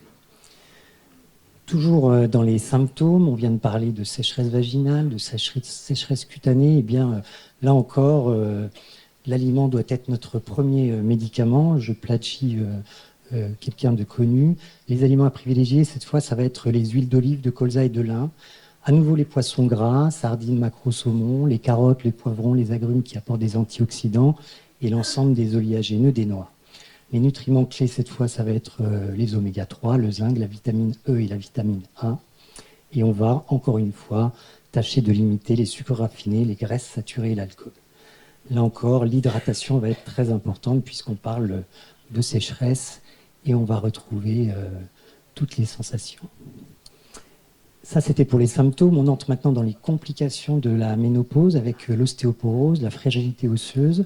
Les aliments à privilégier, ça va être les produits laitiers maigres, attention au fromage, ou bien les produits enrichis en calcium, mais aussi les amandes, les feuilles, donc les épinards, le chou calé pour prendre des exemples, à nouveau les poissons gras et les graines de sésame. Les aliments clés cette fois, les nutriments clés qui nous intéressent, ça va être bien sûr le couple calcium-vitamine D, le magnésium et les protéines. On va éviter le sel. Vous savez certainement que, ou vous ne savez pas d'ailleurs, hein, que quand on mange salé, on va avoir une fuite urinaire de calcium et donc on va augmenter le risque d'ostéoporose et de fragilité osseuse. Donc il faut vraiment limiter le sel. Et puis là encore, l'excès de café, au-delà de 8 par jour, lui aussi, va jouer sur la fragilité osseuse. Dans les conseils complémentaires, on peut recommander des eaux minérales riches en calcium, et Par Contrex pour n'en citer que 2. On continue avec les complications de la grossesse, la prise de poids, les troubles métaboliques. Pardon. Un lapsus tout à fait révélateur. Alors, il y a quelques grossesses après la ménopause, mais ce n'est pas le sujet de ce soir. Prise de poids et troubles métaboliques dans le cadre de la ménopause. Donc là, les aliments à privilégier, ça va être les protéines dites maigres, donc les légumineuses, le poisson, la volaille, des fibres, les fruits, les légumes, des céréales complètes, les bonnes graisses, on va les répéter, l'huile d'olive, de colza, les avocats, les noix. Les nutriments clés, eh bien, ça va être les protéines. Les protéines apportent la satiété, le fait de ne plus avoir faim. Les fibres qui vont réguler la glycémie et puis les oméga 3 qui vont avoir une activité anti-inflammatoire. On va éviter les sucres rapides, les aliments ultra transformés, les féculents raffinés qui vont épaissir la silhouette et contribuer au développement de ces troubles métaboliques. Dans les conseils, on va demander à la femme de fractionner ses repas, d'avoir une alimentation à index glycémique bas. Et je répondrai à vos questions si vous êtes un peu perdu avec cette notion d'index glycémique. Enfin, et c'est certainement le pire, c'est le risque cardiovasculaire. La femme est vraiment à risque cardiaque. Les femmes ménopausées meurent 10 fois plus de risque cardiaque que de cancer du sein. Donc on met très en avant le cancer du sein, mais le risque cardiaque est bien plus important. Les femmes ont un cœur différent. Les femmes ont des symptômes différents, elles ont des plus petites artères coronaires, elles font des micro-infarctus qui entraînent des troubles du rythme. Donc vraiment, les femmes doivent faire un dépistage cardiaque à la ménopause, toutes devraient le faire. Donc les aliments à privilégier pour garder un cœur et des artères de qualité, ce sont les boissons gras, les huiles de colza, de lin et de noix, les graines de chia et de lin, l'avocat, la noix, les oméga 3, les baies et les agrumes, les légumes verts et les betteraves et l'ail qui sont antioxydants, l'avoine, les légumineuses, les pommes et les poires pour leurs fibres solubles qui vont nourrir le microbiote, et on parlera du microbiote si ça vous intéresse dans les questions.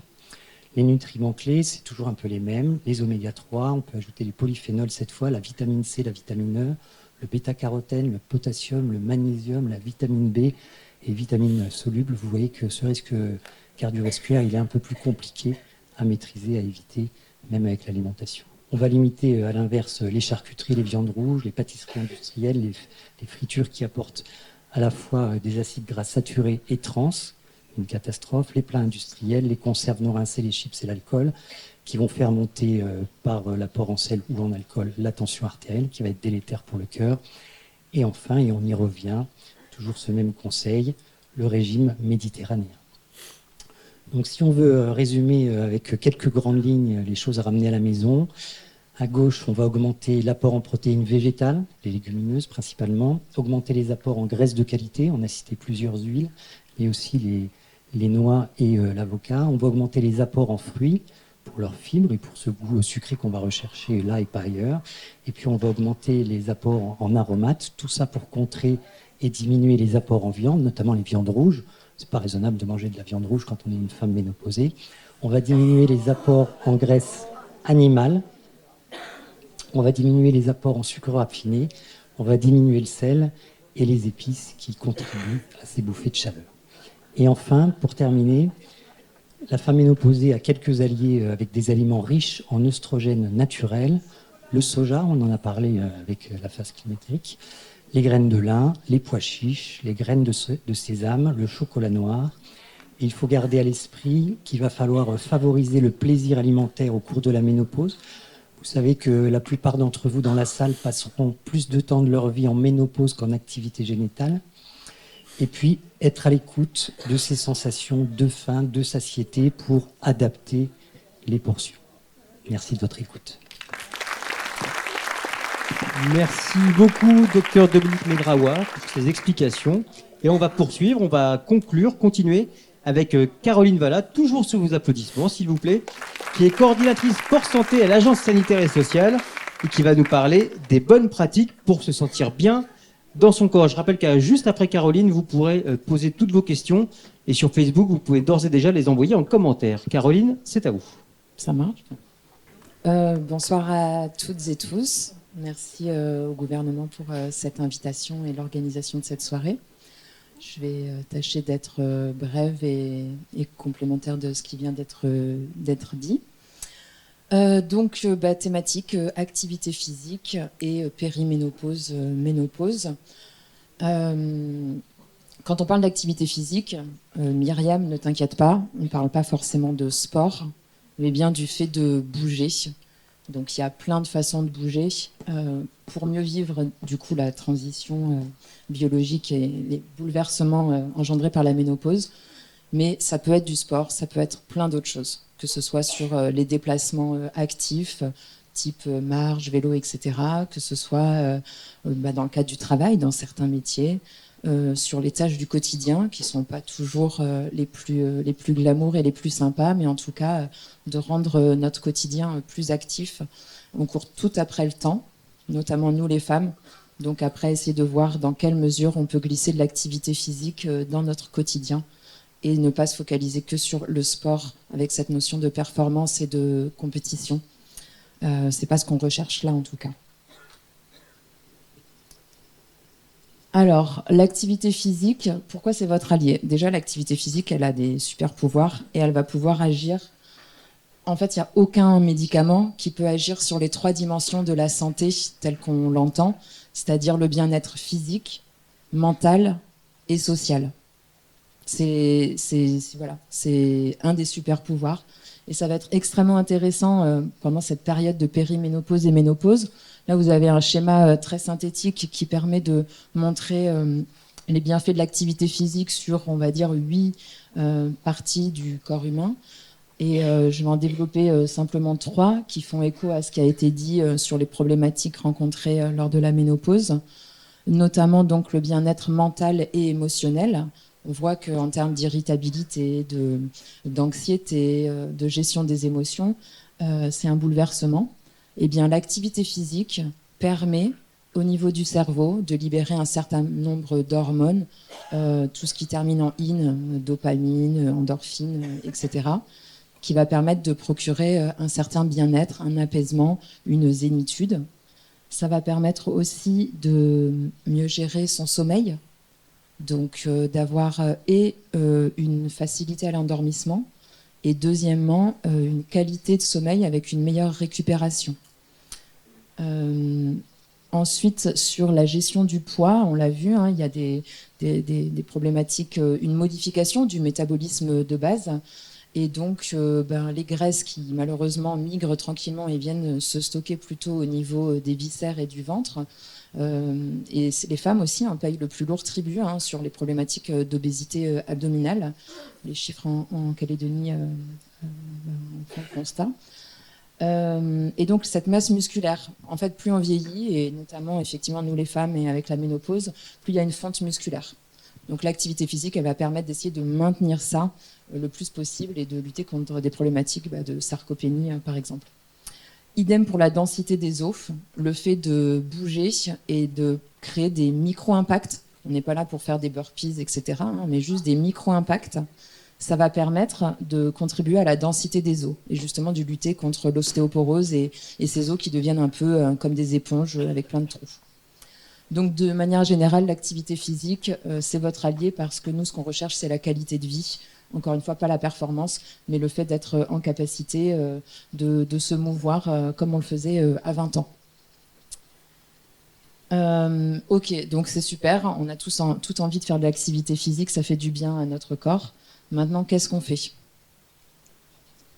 Alors, les recommandations de l'Organisation mondiale de la santé, et ça a déjà été dit auparavant, le truc qu'on entend le plus, c'est les 30 minutes d'activité physique par jour. C'est simplifié, mais en gros, c'est les activités, on oublie de dire, c'est les activités d'endurance cardio-respiratoire. Donc, on est sur le truc gratuit le plus accessible, c'est la marche. Ça peut être le vélo, la natation, de la marche nordique avec les bâtons.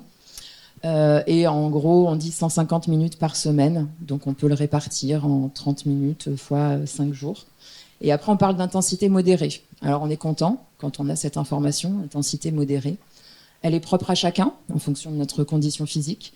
Intensité modérée, ça veut dire, en gros, qu'on commence à ressentir un essoufflement, mais qu'on est encore en capacité, si on discute avec une copine, de parler, mais on va commencer à limiter un peu les phrases pour avoir un point de repère. Donc on n'a pas besoin de se mettre dans le rouge, intensité modérée. Par contre, effectivement, la marche claquette magasin, c'est une intensité un peu light, mais qui est toujours plus intéressante que de prendre le pick-up garé sur le trottoir. Voilà. En plus de cette activité d'endurance, on en parle un peu moins. Je parle dans l'idéal, hein. Après on fait tout comme on peut. Mais c'est bien de glisser un peu de renforcement musculaire, où là vraiment on est sur le travail de la force et du muscle. 2 jours par semaine, étalés, on essaye de ne pas enchaîner 2 jours de suite, avec un certain nombre de précautions, notamment sur le travail du périnée, sur des habitudes, une hygiène à mettre en place pour pas, au contraire, et que ce soit contre-productif et faire des abdos type des crunchs qui développent un certain nombre de problématiques au final. En parallèle, ce qui est intéressant aussi, c'est de travailler un peu sur les étirements, la flexibilité, des assouplissements. Donc de mettre en place des routines. Ça peut être aussi 10 minutes le matin de routine de réveil musculaire, de déverrouillage articulaire, et puis en fin de journée, quelques assouplissements avant d'aller se coucher pour essayer de détendre les muscles. Et une autre chose aussi dont on ne parle pas forcément toujours, on parle de l'activité physique, d'être inactif ou actif physiquement, mais il y a aussi la sédentarité. Donc le fait de rester assis, comme on est en train de le faire là d'ailleurs, ça crée aussi un certain nombre de problématiques, et ce sont des problèmes qui s'additionnent. Ouais. L'inactivité physique d'un côté, la sédentarité de l'autre, ça cumule les problématiques. Donc limiter le temps passé assis, ou au moins se lever régulièrement toutes les heures pour favoriser le retour veineux. Voilà en gros. Les 3 mots d'ordre: la progressivité, la régularité, l'adaptation. Donc que ce soit une personne qui bougeait jamais, elle peut toujours s'y mettre. 10 minutes, plus 10 minutes, plus 10 minutes, c'est toujours ça de prix. Et on essaye d'éviter de se dire, à partir de ce week-end, je démarre à faire le Montpanier. Parce que je pense que, dégoûté à vie, quoi. Donc on y va progressivement. Ça, c'est très important. Les autres, donc les activités, elles peuvent être hyper variées en fait. Et ce qui va ressortir justement pour rester motivé au quotidien, parce que c'est ça qui est difficile, de s'inscrire dans une certaine régularité, la notion de plaisir, elle va arriver au centre. Il faut réussir à trouver, et là on n'est pas mange moins gras, moins salé, fume pas, bois pas. On va essayer de dire, mais cherche un truc qui te fait plaisir, quoi. Bouge, essaye de, il y a plein de façons. Il faut réussir à s'accorder du temps. Ça, on va pas se mentir, c'est relativement complexe, mais les patientes qu'on reçoit, toutes les personnes qui ont réussi à s'accorder un peu de temps, qui ont réussi à s'organiser avec leur famille, leur mari qui gère les enfants, etc., elles n'ont plus envie de revenir en arrière. Elles arrivent à avoir un créneau, au moins un temps, 1 heure pour elles dans la semaine, et c'est leur moment à elles. Il y a aussi le fait d'optimiser au quotidien. Des petites astuces, des exemples tout simples par rapport au renforcement musculaire, par exemple. On se brosse les dents sur un pied. Le soir, on se brosse les dents sur l'autre pied. On regarde le journal télévisé, on peut faire des assis debout sur le canapé. Bref, donc il y a toujours moyen de glisser aussi des petites astuces comme ça dans le quotidien pour espérer faire un peu de renforcement musculaire. Une mentalité positive, un peu de bienveillance envers nous-mêmes. Donc, on essaye de faire ce qu'on peut et chaque jour, on peut déjà s'émerveiller d'avoir réussi à faire 10 minutes et puis d'ajouter au fur et à mesure. Et aussi de pouvoir mixer, j'en parlais, l'activité physique, ça agit sur le physique, le mental, mais aussi la dimension sociale. Et donc, bouger, ça peut se faire aussi à plusieurs. On essaye de cartographier les créneaux, on va dire, sport-santé sur la Nouvelle-Calédonie, sur le site de l'Agence sanitaire et sociale. La commune de Dumbéa, d'ailleurs, en propose un certain nombre. Là, l'idée, c'est de se dire, OK, moi, je ne suis pas faite pour bouger toute seule. Il y a peut-être des créneaux qui existent. On n'est pas forcément obligé d'aller taper à la porte d'une association ou peut-être des fois, les assos sportifs, ça fait peur parce que des fois, c'est orienté performance. Là, non, vous pouvez être sûr que les créneaux qui sont recensés, c'est encadré par un professionnel. C'est au moins une fois par semaine, il y a une récurrence. Et ils sont orientés vers le bien-être. Et donc, vous ne serez pas en train, si vous arrivez en retard, de faire 20 pompes parce que vous êtes arrivé en retard. No stress. Voilà pour la motivation. Et puis, vu qu'on a parlé d'activité physique, peut-être qu'on peut essayer de se lever et de faire 3 minutes de mouvement, juste pour se réveiller un petit peu. Donc je vous invite, pour celles et ceux qui le peuvent, à se lever. On va juste faire attention avec les bras, mais on va essayer, sans assommer les voisins, simplement de faire 4 grandes inspirations. On inspire, on ouvre la cage thoracique, on respire, et quand on expire, on vient s'enlacer. Et on se dit un mot gentil à soi-même. Et on va le faire 4 fois. Vous inspirez. Vous expirez, vous vous faites un câlin à vous-même et vous dites quelque chose de gentil. Encore 2 fois. On inspire. On expire. David, tu te dis rien. On inspire. Et un dernier mot gentil à soi-même. On va faire un peu de déverrouillage. On va commencer tranquillement par la nuque et écouter son corps. Est-ce que peut-être ça cracouille ? Tous les mouvements qu'on fait, on les fait tout doucement. On va chercher l'amplitude et la délicatesse. On change de sens. Est-ce que ça tourne mieux d'un côté que de l'autre ? On va passer aux épaules. On les enroule vers marche arrière. Pareil, là, on va chercher plutôt la lenteur, mais vraiment l'amplitude, en essayant de venir bien serrer les omoplates derrière, comme si on voulait écraser l'éponge entre nos omoplates. Et après, on fait en marche avant. Et peut-être que vous allez me dire si vous préférez la marche avant ou la marche arrière. Perso, marche avant, j'aime moins. Voilà, c'est moins fluide. Hein. Voilà, un peu les poignets peut-être, surtout pour les personnes qui travaillent derrière des ordinateurs et qui peuvent... Voilà, moi je ne le fais pas devant le micro parce que ça craque à chaque fois.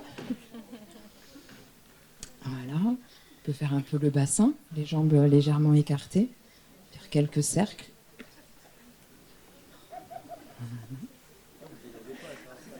Non, du coup j'en profite un peu, je squatte le micro. On peut changer de sens. Après, il y en a qui pourront faire des 8 aussi, vous verrez, c'est pas évident de faire les 8. Et puis après, on va terminer juste par un petit peu de circulation sanguine pour favoriser le retour veineux, donc un peu de marche sur place, de venir peut-être taper, hop, un genou puis l'autre, ça fait travailler un peu l'équilibre en même temps.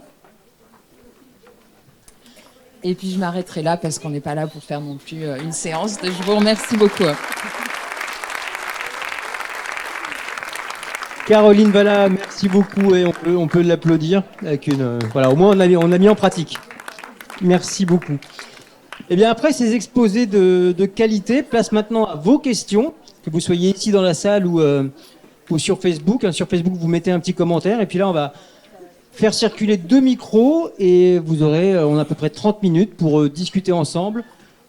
Enfin, surtout avec les experts qui sont là, vous pouvez leur poser toutes les questions qui vous passent par la tête ou que vous avez notées lors de leur entretien. Est-ce que quelqu'un d'ores et déjà veut poser une question ? Il suffit de lever la main, on vous amène un petit micro et la parole est à vous. Sinon, je vais commencer. Moi, j'ai une petite question qui me taraude. Je peux ? Ah si, il y a une question là-bas. Alors, on va donner priorité à madame, du coup. En haut. Vous l'avez vu? Ouais, la dame qui lève la main ici. Voilà. Et puis, s'il y a des questions sur Facebook, je m'en ferai évidemment le relais via ce micro. Madame, on vous demandera de bien parler fort, bien près du micro, que tout le monde puisse vous entendre. Et c'est à vous. Bonsoir, donc merci à vous pour tous vos exposés. Moi, je voulais juste savoir les médicaments qui sont vendus en pharmacie. C'est mon cas actuellement, je prends Féminibienne Confort. Et je voulais savoir si c'était juste de la poudre de perlimpapin, parce que bon, évidemment, je ne peux pas prendre d'hormones. Donc, je voulais savoir si c'était vraiment efficace ou c'était juste enrichir les pharmaciens. Bon, en général, dans tous les compléments alimentaires et autres qu'il y a vendus en pharmacie, il y a toujours un petit quelque chose de vrai. Après, sur les statistiques, ils n'ont pas forcément réussi à le prouver. C'est pour ça que ce n'est pas un médicament. Mais il ne faut pas se poser de questions. Si ça vous fait du bien, continuez. Si ça ne vous fait pas de bien, bah, changez. Après, a priori, de ce que tu disais, c'est des... je te l'ai.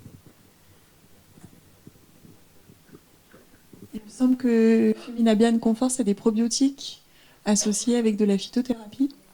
Et donc, on en discutait sur la sécheresse vaginale, notamment le microbiote et la flore vaginale sont intéressants à préserver pour avoir des sécrétions de qualité. Donc, effectivement, des probiotiques, ça peut être intéressant. Et il me semble, Feminabian Confort, qu'il y a aussi de la phytothérapie et notamment des précurseurs du tryptophane et de ce dont on a parlé. Donc, si ça vous fait du bien, effectivement, c'est assez intéressant comme complément alimentaire. Docteur Melton. D'un mot, voilà, je rajoute d'un mot. Alors, ils sont intéressants, hein, ces compléments alimentaires. Ils sont chers, donc il faut avoir les moyens. C'est réservé à une certaine classe, pas à tout le monde, bien entendu. Ça marche pas mal. Puis c'est quand on est un peu feignant et qu'on ne veut pas adopter l'alimentation décrite sur les diapos. Hein, non? Dans le micro, s'il vous plaît, si vous l'avez toujours, ça sera mieux. Et je vais me faire le relais. Il y a 2 questions Facebook d'une dame qui est à Ponériouin et qui demande combien de temps durent les symptômes de la ménopause. Qui veut répondre à ça? En fait, ça dépend des femmes. Il y a des femmes chez qui ça va durer quelques mois. Il y en a qui ne vont pas du tout avoir de symptômes, hein. Il y en a pour lesquelles ça va durer quelques mois. Et puis malheureusement, il y a des dames chez qui ça va durer plusieurs années.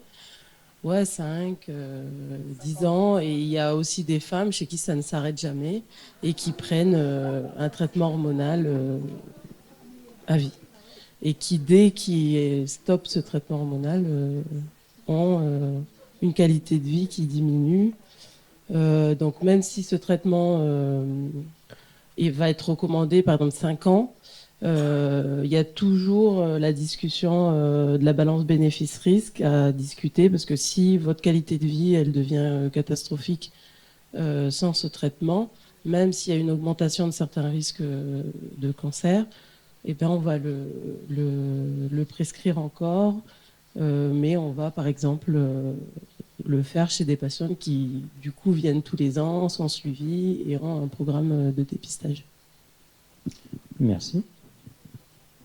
D'un mot, les statistiques, c'est 98% des femmes qui souffrent de symptômes de la ménopause, quelle que soit l'origine géographique mondiale. 98%. 50% des femmes continuent à présenter ces symptômes à 10 ans. Donc, la ménopause est rentrée dans la classification internationale des maladies en 1977 pour cette raison. Donc, c'est un état physiologique considéré comme une maladie. Alors, il y a une autre question sur Internet, mais peut-être qu'on peut alterner s'il y a une question dans la salle. Et la question sur Internet, on y a déjà plus ou moins répondu. Il y a une question dans la salle? Non? Alors, la question sur Internet, c'était... Autre question, combien de temps dure le traitement hormonal? Est-ce un traitement à vie? Et vous avez déjà plus ou moins répondu à cette question, mais peut-être que vous voulez rajouter quelque chose. Ce que j'ai dit, ça dépend vraiment des patients, de la balance bénéfice-risque. C'est à rediscuter à chaque fois avec le médecin qui le prescrit. Mais s'il faut, il faut le poursuivre. à condition d'avoir un suivi régulier, qui peut être parfois difficile en Nouvelle-Calédonie pour les femmes. On s'en rend compte au quotidien au CHT. Donc il faut avoir vraiment un suivi régulier et on peut poursuivre ce traitement en tant qu'il nous fait du bien. Une autre question, on vous écoute. Alors, c'est pas une question, je vais juste partager une expérience qui est un livre d'une gynécologue qu'on a déjà présenté ici plusieurs fois, qui s'appelle Danielle Flammenbaum, qui a écrit un très beau livre qui s'appelle Femmes désirées, femmes désirantes, et qui parle de toute la vie et de toute la sexualité des femmes, et qui, en tant que gynécologue, c'est une femme qui doit avoir 75 ans aujourd'hui, a observé que, on en a parlé un peu, la généalogie, évidemment, on n'a toutes pas le même terrain, mais tout notre parcours psychologique, la façon dont on a vécu nos règles, notre sexualité, nos grossesses, et puis derrière, effectivement, cette ménopause qui arrive. Tout ça est aussi très lié et qu'à partir du moment où on regarde sa sexualité, où on regarde comment nos mères, nos pères, nos grands-pères, nos grands-mères nous ont parlé aussi de tout ça et ont intégré ça dans notre éducation, voilà, comment tout ça pouvait jouer aussi sur cette ménopause et comment l'appréhender aussi. Alors c'est vrai que moi j'ai commencé la soirée en parlant de choses positives et en parlant de pays dans le monde où on voyait ça d'une manière positive, hein, parce que l'étymologie de ménopause c'est quand même pas super beau, hein. L'arrêt des menstrues, quoi, c'est pas terrible. Il y a des pays où les mots sont beaucoup plus poétiques, mais en tout cas voilà, Femme désirée, femme désirante, un livre de Danielle Flammenbaum qui est vraiment un bijou pour toutes les femmes. Merci beaucoup. Est-ce que quelqu'un veut réagir à ça ou poser une question? J'arrive. Oui, donc merci pour tous ces exposés. Moi, je me posais la question parce que c'est vrai qu'en entendant le docteur Megraoua, il va tronçonneuse, c'est son style. Par rapport à justement toutes ces statistiques, donc Madame évoquait le fait que on aborde la ménopause dans d'autres pays de manière plus poétique, je dirais. Mais est-ce que sur l'alimentation, parce que c'est pas que Femina Biane, enfin je veux dire acheter du tofu, acheter de l'huile de lin, de noix d'avocat et tout ça, ça a un prix en Calédonie. Est-ce que par votre expérience de terrain, parce que ça fait un moment maintenant que vous êtes en Calédonie et aussi nos jeunes médecins, vous avez dans vos retour de patientes des femmes qui prennent des produits locaux, enfin en tout cas est-ce que statistiquement vous avez une alimentation, vous avez repéré locale qui atténuerait justement la symptomatologie autour de la ménopause, parce que est-ce que il y a comme ça une connaissance justement des femmes plus âgées qui conseillent d'autres jeunes femmes sur le choix alimentaire de plantes locales? Parce que c'est aussi la question qu'on peut se poser. Bon, il n'y a peut-être pas assez de recul. Peut-être docteur Megraoua, si vous avez... des solutions locales et accessibles. Alors oui, bien entendu, dans la pharmacopée locale, on a des plantes qui sont des phytoœstrogènes, hein, qui marchent plutôt pas mal. Le problème, c'est que par rapport aux médicaments, le dosage est délicat, comme toujours en phytothérapie. En tout cas, dans la phytothérapie de terrain, de l'intérieur et des îles, on va dire. Contrairement à la phytothérapie des magasins où le dosage est bien précis dans la phytothérapie proposée. Donc bien sûr, ça marche bien. Après, vous parliez politique. Vous voulez vraiment qu'on parle politique ce soir, et vous parliez du fait que le marché de l'alimentation est un marché dérégulé, et que les produits sains coûtent cher et que ce qui n'est pas bon coûte pas cher. Bah oui, c'est compliqué. C'est compliqué. Quelqu'un pour rebondir dessus, poser une autre question? Non? Alors, docteur de Beckenham. Donc, on m'a posé des questions sur le traitement hormonal, mais mes collègues là, comment dire, ils mettent en avant tout ce qu'il y a autour, en fait, de la femme. bien vivre sa ménopause, et puis finalement bien vivre tout court, bien manger, bouger. Moi, j'ai beaucoup parlé du traitement hormonal, mais c'est très très important. Tout le reste, c'est le bien-être global. Et c'est vrai qu'en Nouvelle-Calédonie, bien manger, bouger, ça peut devenir compliqué si faut trouver des solutions plutôt simples.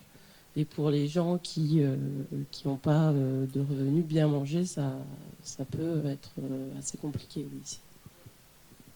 Très bien. Sur ce sujet-là, quelqu'un veut continuer? Sinon, on a une question sur Facebook. On a une question en haut aussi. Oui, alors allez-y, madame.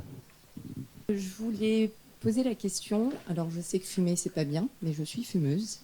Et donc, combinaison, tabac et hormones. Voilà, c'est ma question. Alors, qui veut répondre à cette question qui avait le mérite d'être brève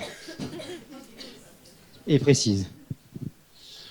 Bon, globalement, c'est un peu comme avec la pilule, la contraception œstroprogestative. Hein.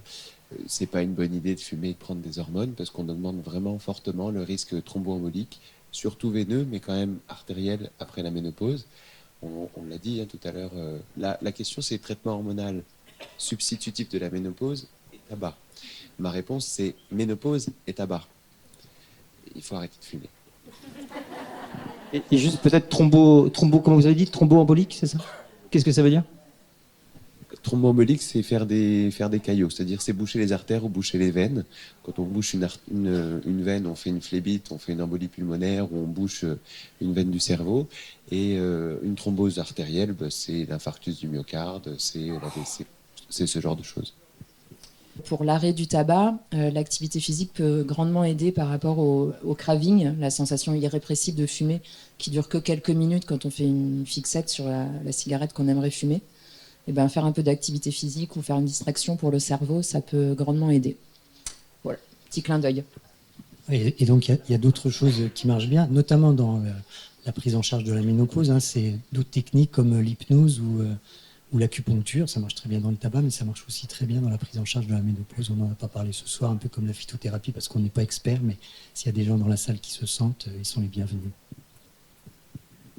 Merci beaucoup. Donc la question Facebook porte sur le fait, est-ce que les traitements sont-ils identiques pour tout le monde ou est-ce qu'ils sont personnalisés, personnalisables, les traitements hormonaux? Oui, ils sont adaptés à la patiente. Déjà, je le disais un petit peu dans mon topo, il faut savoir si la patiente a une hystérectomie ou pas, donc si elle a encore son utérus. Donc s'il n'y a plus d'utérus, on va mettre uniquement des œstrogènes, on ne va pas mettre des progestérones. S'il y a toujours l'utérus, on va rajouter des progestérones pour annuler le risque ou diminuer le risque de cancer de l'endomètre. Et après, ça va être en fonction de la patiente, parce qu'il y a plusieurs schémas. Il y a des schémas d'hormones qu'on va prendre en continu et des schémas d'hormones qu'on va prendre en discontinu. Et en gros, le schéma en discontinu, par exemple, ça va permettre, parce qu'il y a des femmes qui souhaitent avoir leurs règles, et donc des schémas en continu, par exemple, avec des œstrogènes et des progestérones, c'est pour éviter d'avoir des règles, tandis que le schéma avec les œstrogènes et les progestérones en discontinu, ça va entraîner les règles, voilà, une hémorragie de privation. C'est à discuter en consultation et c'est des traitements qui sont adaptés aux patientes. Quelqu'un pourrait agir, compléter ou poser une autre question? Alors, il y en a une autre, sinon c'est... Oui, pardon, madame.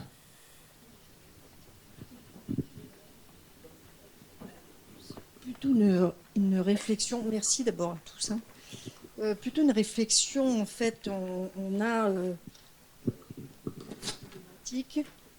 on va prendre un traitement hormonal, en fait, pour... Pardon ? On va prendre un traitement hormonal pour régler des effets indésirables de la ménopause, mais qui eux-mêmes créent des effets indésirables. Je me pose la question, qu'est-ce qui vaut mieux ? Comme je l'expliquais dans mon topo, c'est vraiment la balance bénéfice-risque. Il y a des dames qui peuvent qui n'arrivent plus à aller travailler, qui ont des troubles du sommeil, qui ont une qualité de vie vraiment altérée, qui ont une qualité de vie à la maison avec des problèmes de couple, parce qu'ils n'ont plus de libido, ils n'ont plus de rapport. Ça crée vraiment des problèmes. Il y a des patientes qui sont à très haut risque d'ostéoporose. Donc, on leur propose ce traitement parce qu'elles ont vraiment une qualité de vie qui est vraiment altérée. Puis, si je peux compléter, globalement, l'histoire du traitement hormonal substitutif, avant les années 2000, c'était tout le monde et à vie, enfin, toutes les femmes qui le voulaient bien. Et puis, on s'est rendu compte qu'il y avait peut-être une augmentation quand même significative des cancers, de certains cancers. Donc, on a arrêté. Et maintenant, on se dit, ah mais quand même, ça protège le cœur, ça protège les artères, ça fait bien dormir, la peau est mieux, on vit mieux. Donc finalement, on retombe sur la balance bénéfice-risque. C'est une question qu'on se pose systématiquement en consultation. Et il n'y a pas que le traitement hormonal substitutif dans la prise en charge de la ménopause. Oui, il y a des hormones. Des fois, on va donner des hormones pendant 1 an, 2 ans, histoire de passer la retraite. Et puis, tout le stress professionnel descend, les bouffées de chaleur disparaissent et ça va mieux. On peut se limiter du coup au traitement hormonal local ou juste l'antidépresseur pour les bouffées de chaleur. Donc en fait, oui, en médecine, et dès qu'on s'attaque au monde des médicaments, il faut qu'on fasse attention à ce qu'on fait et à qui on le prescrit, parce qu'il peut y avoir des effets indésirables. Mais quand c'est bien prescrit à la bonne personne, que c'est bien compris, qu'on prévient des effets indésirables, ben, ça se passe globalement bien. Je voulais juste rajouter, donc, dans le cancer du sein, le risque augmenté de cancer du sein, l'étude qui a fait arrêter la prescription du traitement hormonal de la ménopause, c'est une étude qui a été faite aux États-Unis avec des produits qui sont différents de celles utilisées en France, qui sont pris par voie orale et non par voie cutanée, et chez une population qui avait plus de 60 ans avec un surpoids et une obésité et qui était à plus de 10 ans de la ménopause. Donc, ce qui fait que cette étude qui a fait baisser la prescription des hormones aux femmes, finalement, c'est une étude qui est très controversée sur ses résultats. Après, les résultats en elles-mêmes, c'est un cas de cancer du sein pour 1000 patients traités pendant 5 ans. Donc c'est quand même des événements qui arrivent rarement. Et d'autant plus qu'il y a eu d'autres études plus récentes sur des cohortes assez importantes dans le temps, qui finalement, avec d'autres molécules qui sont utilisées en France, par voie cutanée, ce surrisque n'a pas été démontré dans les 5 ans de prescription. Et qu'est-ce que je voulais dire d'autre ? Comment ? Voilà, et au-delà de 5 ans, en général, sauf chez les femmes qui sont très demandeuses, il n'y a pas de prescription. Et pour rappeler, le surrisque de cancer du sein, il va être égal à une patiente qui boit 3 unités d'alcool par jour. Donc un demi-verre de vin à midi, un demi-verre de vin le soir. Quelqu'un veut compléter, ajouter quelque chose, réagir, rebondir ? Moi, je prêche toujours par ma paroisse de l'activité physique. Les 30 minutes d'activité physique chaque jour, juste ces recommandations-là, ça réduit les risques de survenue d'un cancer du sein de 24%. Voilà. Je dis ça, je dis rien. On va prendre encore... Je rajoute. L'obésité est responsable de 40% de la genèse du cancer du sein. 40%.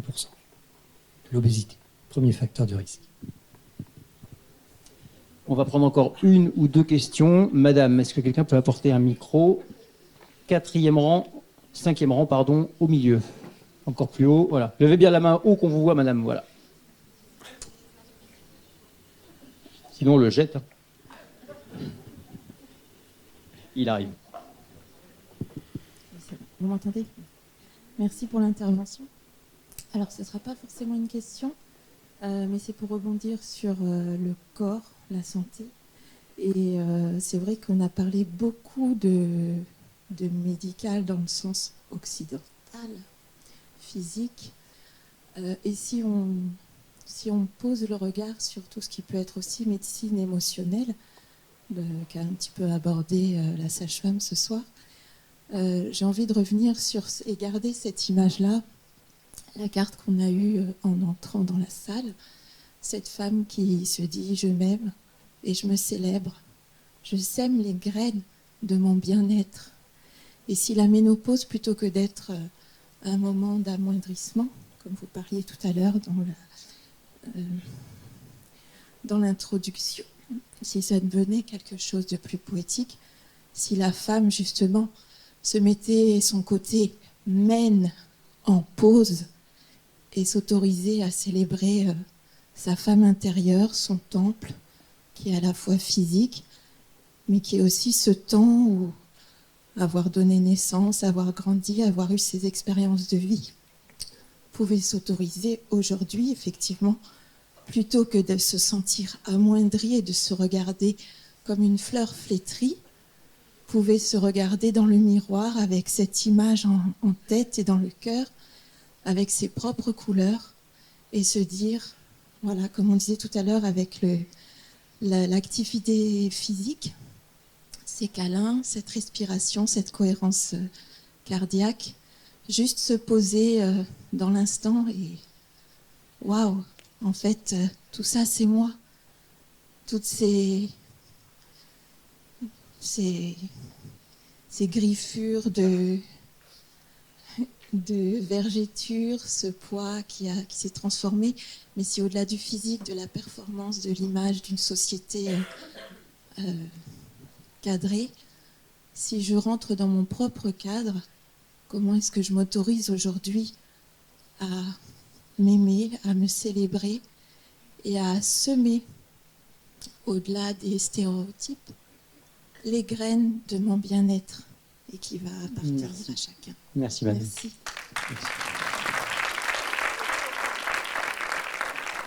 Quelqu'un veut dire quelque chose à ce qui vient d'être dit? Et sinon, on va prendre encore 2 questions. Donc, la dame qui a levé la main à l'instant, il y aura une question Facebook. Et après, il faudra malheureusement qu'on conclue cette soirée. Madame, on vous écoute. Alors, bonsoir. Moi, j'ai 3 petites questions. La première, c'était pour parler des oestrogènes. Je voulais savoir, est-ce qu'il y a des tests de mesure des oestrogènes?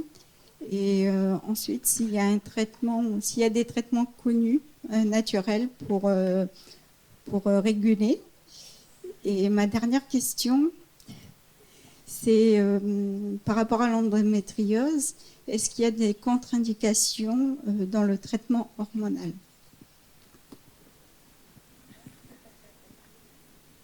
Les dosages d'œstrogènes pour le diagnostic de la ménopause, ils ne vont pas être nécessaires.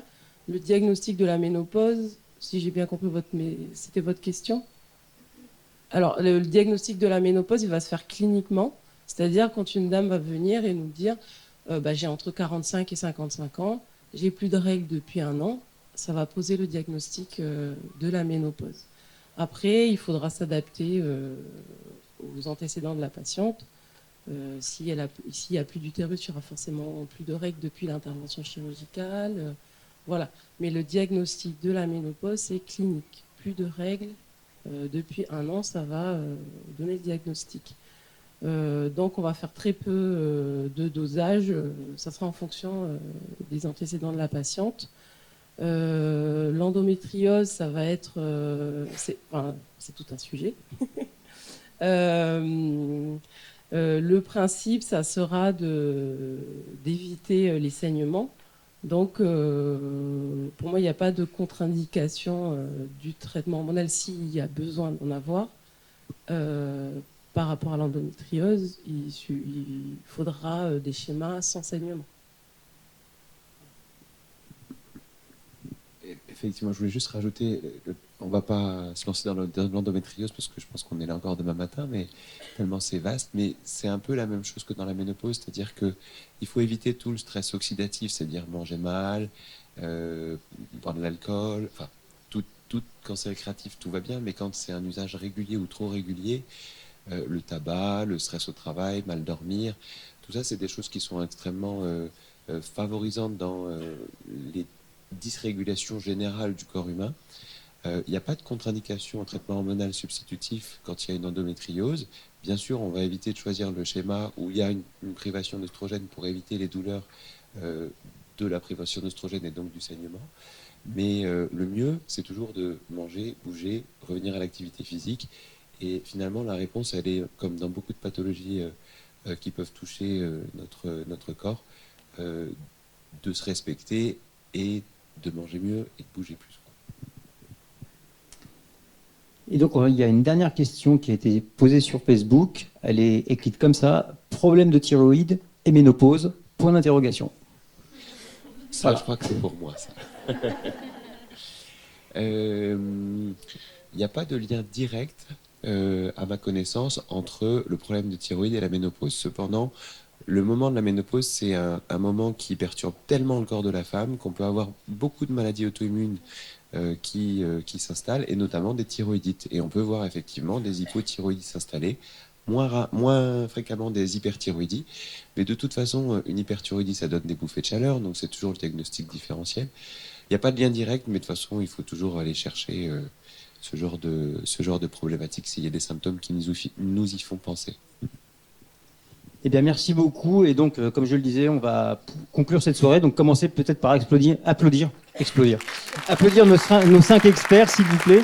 Et puis, on va accueillir Madame Isabelle Chamorro pour conclure cette soirée. Donc, membre du gouvernement qui est à l'initiative de cette soirée. Sous vos applaudissements nourris également, s'il vous plaît.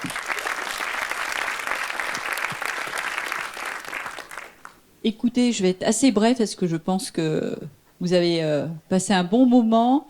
Merci beaucoup à nos intervenants qui ont été très complémentaires. On a appris beaucoup de choses. Alors, il y a quand même une liste de symptômes qui fait super peur. J'ai eu peur de me retourner, qu'il n'y ait plus personne dans la salle. Un moment où vous nous jetiez des tomates ou, ou des brocolis, monsieur. Et donc, en tout cas, merci d'être restés. Ce que je voulais vous dire, c'est que merci surtout de nous avoir donné des pistes pour réfléchir, pour aller mieux, des choses à la fois sur le plan médical, mais aussi des choses très simples. Finalement, je pense qu'on s'est toutes reconnues en se disant il va peut-être falloir mettre en place des petites choses simples du quotidien pour aller mieux sur le long terme. Je voulais vous dire aussi, on a parlé de Pont-Nery-Ouin, mais on a une maison de la femme à Pont-Nery-Ouin, et sachez qu'elles étaient connectées ce soir, donc je pense que c'est important, et c'est aussi le rôle du gouvernement. On est là dans l'agglomération d'Ambéa, mais de porter aussi ces messages. Et je vous remercie à des femmes qui sont plus éloignées. Elles ont même posé des questions en direct, donc ça c'est vraiment super. Je voulais terminer, finalement, on a parlé un petit peu de poésie. On avait choisi aussi d'être accompagné par Charlotte Mollet qui nous a autorisé à utiliser une de ses œuvres pour vous inviter. Donc moi j'aime beaucoup ce qu'elle a écrit. Je sème les graines de mon bien-être. Je pense que c'est exactement ce que vous nous permettez de faire. Et puis sur un mot personnel, moi j'ai des références moins littéraires, mais je pense un petit peu à la Reine des Neiges. Parce que moi je trouve que la ménopause, 50 ans, tout ça aussi, c'est un peu libéré, délivré. Voilà, c'est un peu, on dit tout ce qu'on veut et tout. Donc moi j'aime bien aussi cet aspect en tant que membre du gouvernement. Je crois que j'ai fait tomber à la renverse mes collègues et le président du gouvernement avec le super sketch de départ. Je crois qu'ils reviendront plus à ce qu'on organise. Mais voilà, moi je reste sur ce slogan que je trouve assez sympa. Bonne soirée, merci.